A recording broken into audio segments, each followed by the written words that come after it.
दो चीज़ों के लिए ये वर्ड यूज़ होता है, एक होता है इलेक्ट्रोकार्डियोग्राम और दूसरा है इलेक्ट्रोकार्डियोग्राफी। अगर आपसे पूछा जाए कि ECG is a medical device और ECG is a technique of diagnosing, तो ये दोनों के लिए यूज़ होता है।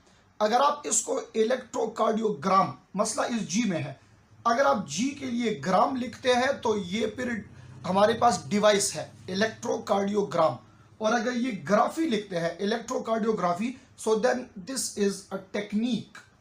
अब ये मेडिकल डिवाइस ईसीजी ये यूज किस चीज के लिए होता है? असल में this is responsible to record the are use for recording of electrical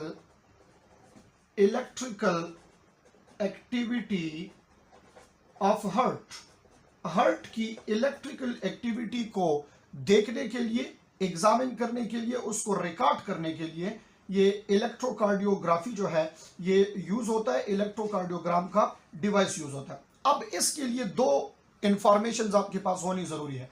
एक तो इसके जो इलेक्ट्रोड्स हैं जिसमें ये करंट फ्लो करेगा, इलेक्ट्रोड्स जो इसके हैं ये लगेंगे कहाँ?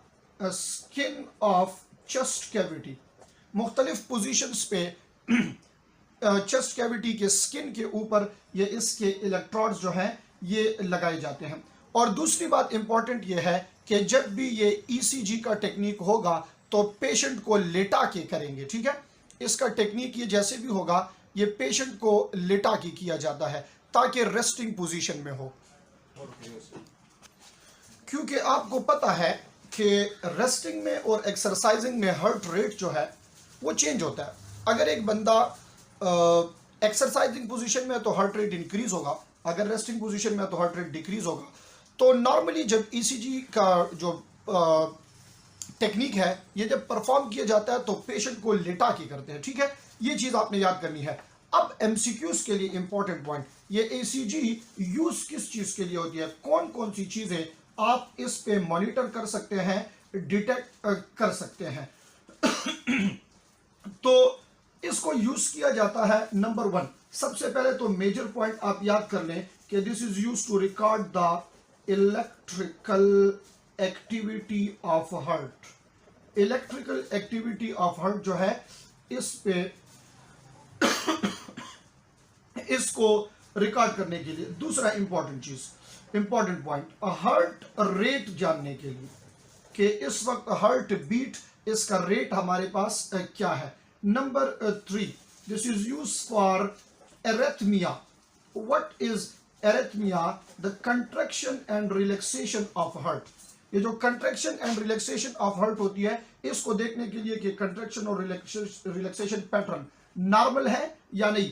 This can also use for myocardial infarction, जिसको जनरली हम हार्ट अटैक कहते हैं, हार्ट अटैक देखने के लिए।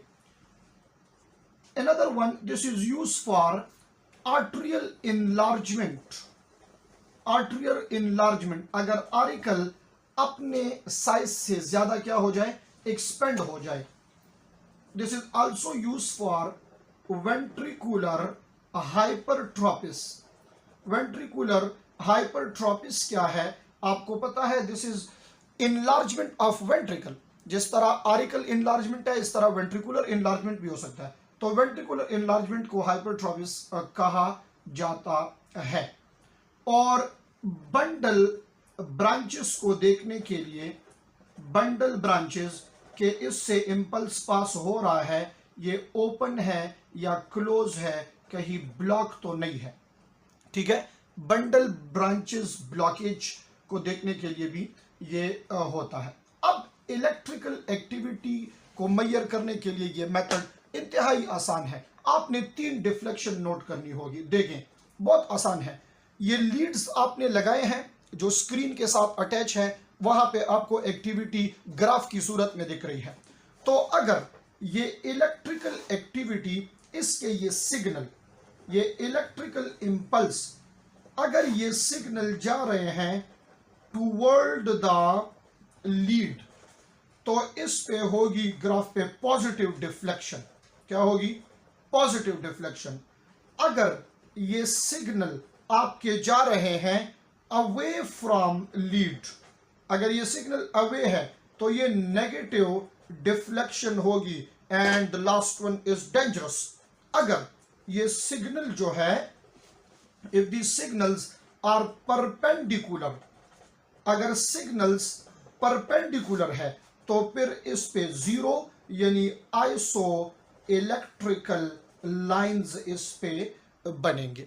ये इंफॉर्मेशन आपके पास होना इंतहाई जरूरी है ईसीजी के लिए। अब कुछ स्पीड ऑफ पेपर है, वोल्टेज की रिक्वायरमेंट है, इन चीजों को भी देखना होता है, फिर आप रीडिंग ऑफ ईसीजी आसानी से कर सकते हैं। अगर आपने रीडिंग करना है तो ये नॉलेज आपके पास होनी चाहिए। इधर गौर से मेरी तरफ देखें। Number first, rate of paper.